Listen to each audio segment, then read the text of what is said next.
Okay, so I want to continue my series on food, off-grid living, sustainability, and decolonizing the industrial mindset. So our mindset is critical to our success, and a right philosophy of life and living will assist in that success.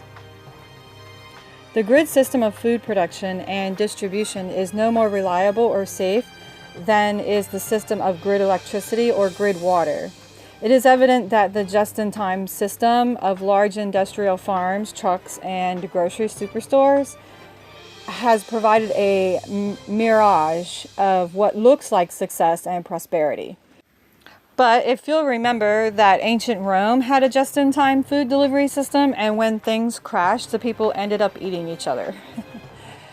It is possible today that at any time of the year to buy big, beautiful red tomatoes, figs, pineapples, bananas, papayas, guava, watermelons, any fruit or vegetable of every imaginable type and kind. The word seasons has no real meaning to the worldling anymore.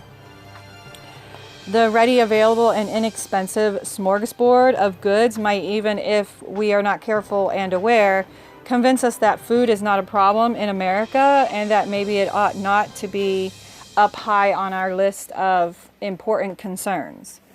How wrong we would be if we actually fell into this mirage. The plan is, of course, to stop buying food at these superstores and to start growing as much of your own food as possible. But it is necessary that we spend a little bit of time in identifying what is wrong with the current system and why. Because we have more information when we are strengthened in our minds and are more likely to stand firm against the flow of modernism that seeks to punish or isolate those who do not agree with the status quo. The pushback from others usually is something like, you're losing money, or it takes more money for you to grow tomatoes than it does for me to buy them at the store, or something like, you're spending money on gardening, watering, seeds, planting plants, canning, and preserving materials. And for half of that money, you could just have already bought canned and preserved food from the store. But I instinctively believe that growing our own food will make us freer and less dependent on the stores. When all things are considered, the naysayers are actually wrong. It doesn't cost more money to raise your own food. Not when you consider the gas costs, the taxes, health issues, and all the other ways that costs are shifted from the price of the grocery food into the other stuff that you're being forced to buy from the industrial system. In reality, the more you move out of the system, the more you realize that the whole modern food production and delivery system is an elaborate con game. Not to mention, everyone is eating 2 to 3 times more food today than they were 60 years ago because of the anemic quality of the food. Also, obesity and diabetes, cancers, and other health problems are skyrocketing, not just because of the trash of the snack foods in the American diet, but because our bodies are screaming for nutrition. And the scientists and industrial producers have figured out how to grow big, beautiful, consistently sized products out of depleted and abused soils by manipulating the genes in the seeds or by hybridizing the plants. I was surprised to learn that several Greek philosophers claimed that most people only ate 2 meals a day, and that the philosophers felt like that 2 meals a day was even gluttonous. They suggested that people back when food had more nutrition, who ate only 1 large meal a day, lived longer, more healthier lives. We need to grow and process our own food, not just because it is safer, more reliable, and healthier, but because it really is cheaper too.